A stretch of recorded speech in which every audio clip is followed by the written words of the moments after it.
It's precisely 1:15. This is the news on Sri Lanka Broadcasting Corporation. News is edited by Lal Mallavarachi, read by Sabrina Zawahir. The headlines. Addressing the G77 summit in Cuba, the President highlights brain drain from global south to north.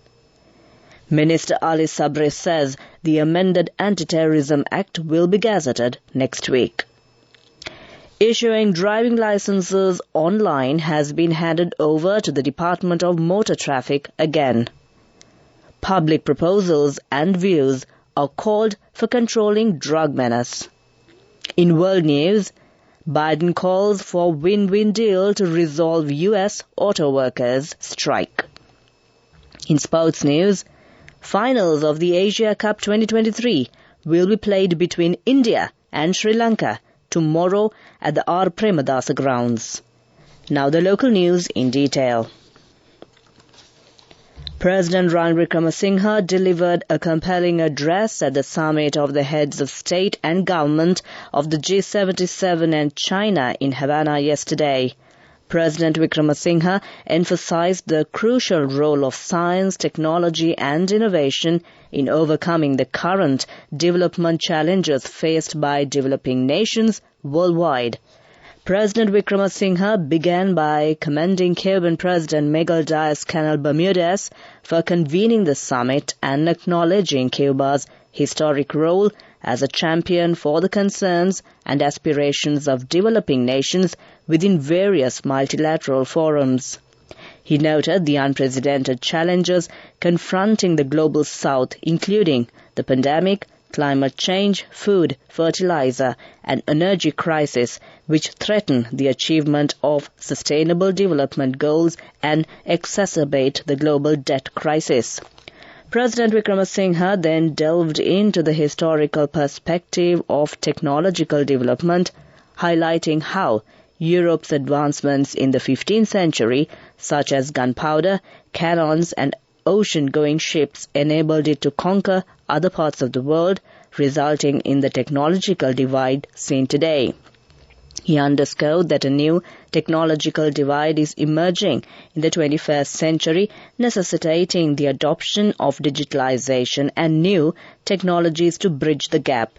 He emphasized the importance of an educated manpower well equipped with knowledge and technological know-how essential for the smooth flow of the needed transformation, which will lubricate the development and catching up process in developing nations. The President outlined his government's initiatives, including the evaluation of underperforming science and technology research institutes and the establishment of a technology and innovational council and a digital transformation agency. The Minister of Foreign Affairs, Ali Sabri, has officially announced that the amended Anti-Terrorism Act will be gazetted next week. This significant legislative development has been amended in alignment with established international standards to ensure that it does not compromise the national security of the nation.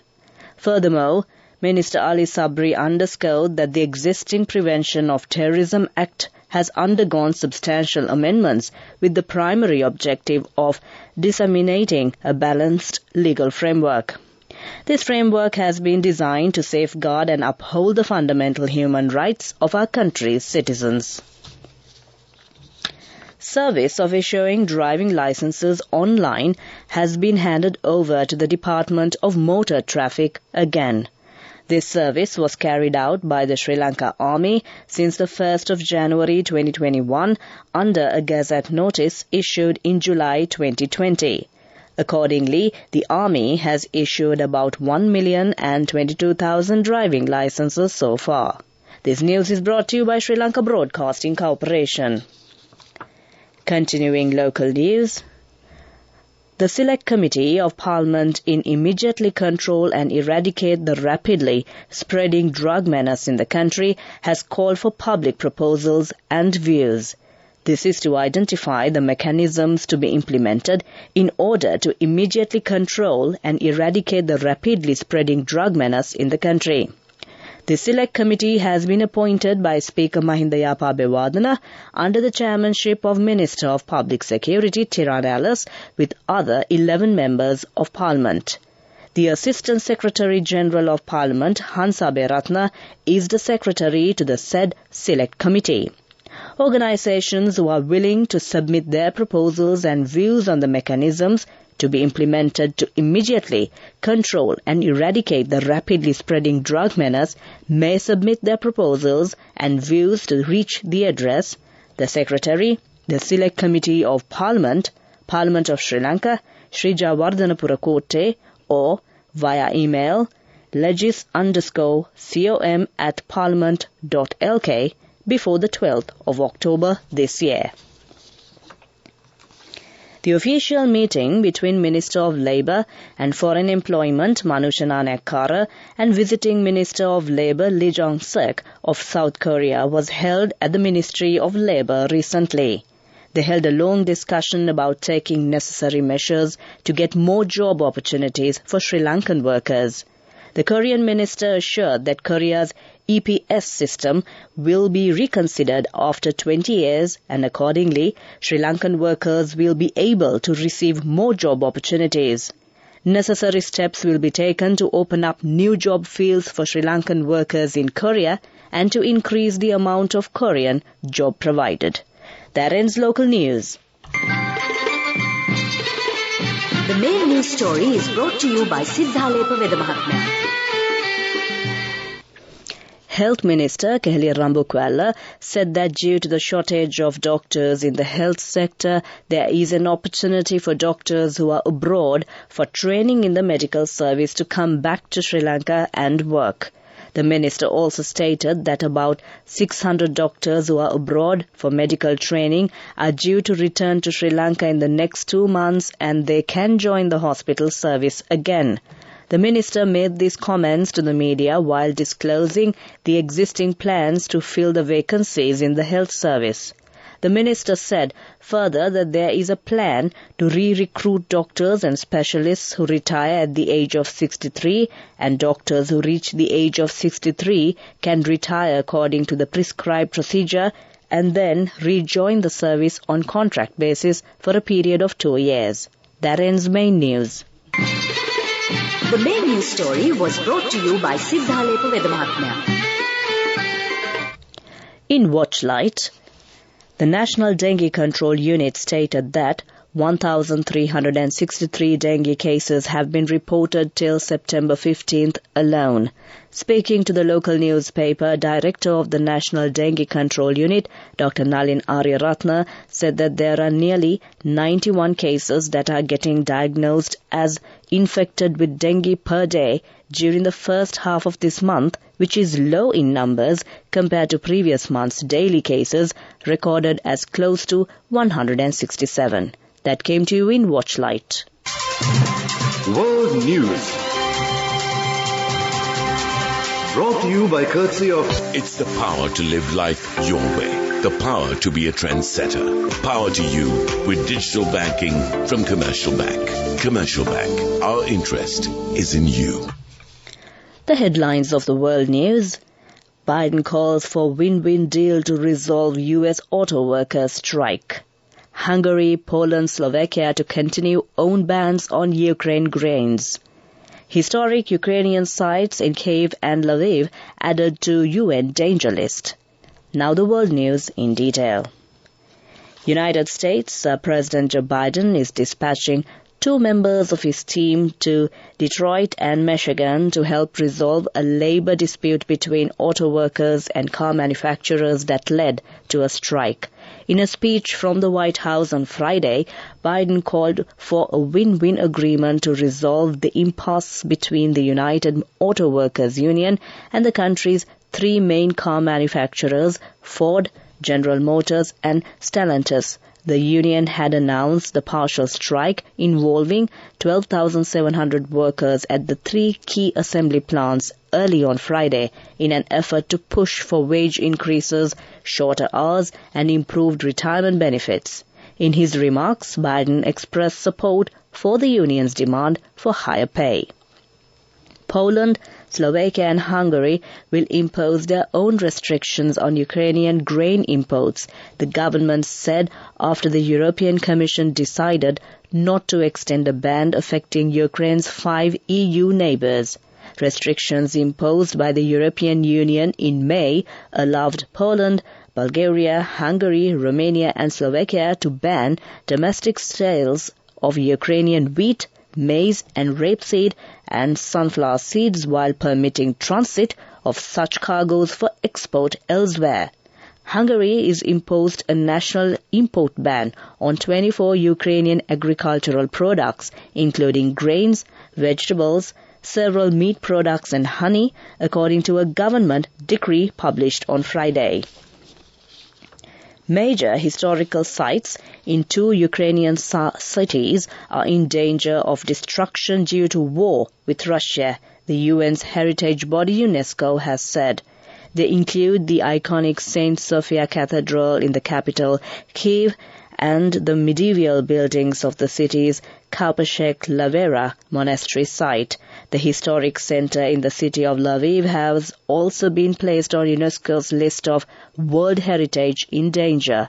It said the conditions to fully protect the sites could not be met. With that, we conclude the world news. Prior to concluding, the headlines of the world news once again. Biden calls for win-win deal to resolve U.S. auto workers' strike. Hungary, Poland, Slovakia to continue own bans on Ukraine grains. Historic Ukrainian sites in Kyiv and Lviv added to UN danger list. That ends World News. World News. Brought to you by courtesy of... This message is for all the kids between the ages of 4 and 16 who love to draw. Commercial Bank's Arunalu Sittam is back once again. This time, the competition is also open to Sri Lankan kids currently living abroad. First, second and third place prizes will be awarded along with special merit and merit certificates. For more information, visit the Commercial Bank website. We have so many prizes to be won. Development News. Labour and Foreign Employment Minister Manusha Nanekkara confirmed that the existing 9% employee benefit related to the Employees' Provident Fund will remain unchanged. The minister also emphasised that taxation is not levied on the funds held by members of the Employees' Provident Fund. Instead, it is imposed as a percentage of 14% on the profits generated from the fund's investments. Minister Manusha Nanekkara made these remarks during his participation in a press conference held yesterday at the Presidential Media Centre on the theme of Collective Path to a Stable Country. That was Development News. Moving on to sports news. Final match of the Asia Cup 2023 will be played tomorrow evening between Sri Lanka and India at the R. Premadasa grounds. The match is scheduled to begin at 3:15 p.m. India has won the Asia Cup for 7 times, while Sri Lanka has won 6 times. Meanwhile, Sri Lanka cricket says spinner Mahesh Theekshana has been removed from the team for the finals due to an injury. More in sports news, Natalie Scawa-Brandt scored the fastest women's ODI 100 by an England batter as England beat Sri Lanka by 161 runs at Leicester. Stand-in captain Natalie Scawa-Brandt marked her 100th one-day international with a record-breaking century as England thumped Sri Lanka to wrap up their summer in scintillating fashion. That was Sports News. Go ekatiyana youth eකට life එකේ change එකට නියමෙට set වෙන්න ඇස් වහගෙන දැකපු වීන හැබැ කරන්න youth එකට නියමෙට set වෙන්න friendship එක මෙන්න. The all new NSB Ithru Mithru account. NSB IM, a plan for your dream. Business News. Sponsored by National Savings Bank, the safest place for your money. SLT Mobitel.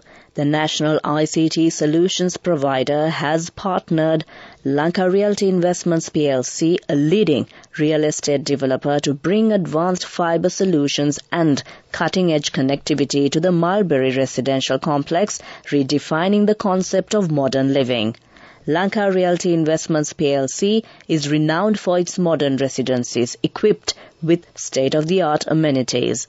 The Mulberry Apartments is conveniently located in the prime area of Colombo 9, offering 121 affordable luxury apartments with an array of opulent amenities, including 2 gymnasiums and 2 swimming pools, further enhancing the modern living experience. That was Business News. Business News, sponsored by National Savings Bank, the safest place for your money. Go ekak thiyana youth ekata life ekේ change ekata niyameta set wenna as wahagena dakapu veena habe karanna youth ekata niyameta set wenna friendship ekak menna. The all-new NSB Ithru account, NSB I Am, a plan for your dream. Moving on to economic news. The economic output of Sri Lanka as measured by gross domestic product for the second quarter of 2023 recorded as 3.1% of negative growth percent year-on-year, the data released by the Census and Statistics Department on Friday showed. Further, the gross domestic product for Sri Lanka for the second quarter of the year 2023 at constant price has declined to 2,597 billion rupees from 2,680 billion rupees recorded in the second quarter of year 2022. In the second quarter of 2023, the overall industry and services activities declined by 11.5% and 0.8% respectively, while overall agriculture activities grew by 3.6%. That was economic news. Weather report. Finally, we take a look at the weather report. Several spells of showers will occur in western, Sabaragamuwa and southern provinces and in Puttalam, Kandy and Nuwara districts. Showers or thunder showers may occur at a few places in eastern and Uva provinces and in Mullaitivu district during the evening or night. Fairly strong winds, about 40 to 45 kilometers per hour, can be expected at times in western slopes of the central hills, northern, north central and northwestern provinces and in Trincomalee and Hambantota districts. That was the weather report. Prior to concluding this bulletin of news, the headlines once again. Addressing the G77 summit in Cuba, the president highlights brain drain from global south to north.